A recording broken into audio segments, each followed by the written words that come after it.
Hello, good day to all employers. My name is Christine Sola. I am 36 years old. I am a high school graduate. I am married and I have one child. I have 6 years working experience as a domestic helper or nanny. 2 years in Kuwait, I taking care of 2 children. Their ages 5 years old and 3 years old. 2 years in Abu Dhabi, I taking care of 3 children. Their ages 7 years old, 5 years old, and 3 years old. 2 years in Hong Kong, I taking care of 2 children. Their ages 5 years old and 4 months. A task as a nanny is to cook and prepare their food. I feed them up, I dress them up, and I bring them to the school and pick them up.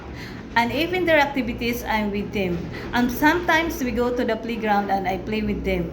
At home, I give them healthy snacks and I help them to do their homeworks.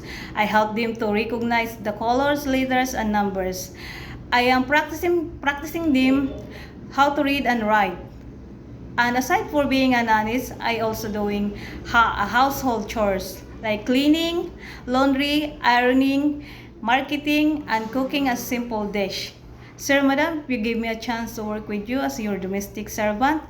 I promise to work hard for your family, and I will do all my responsibilities. And I promise to love and treat your children as my own children. Thank you, ma'am, and God bless.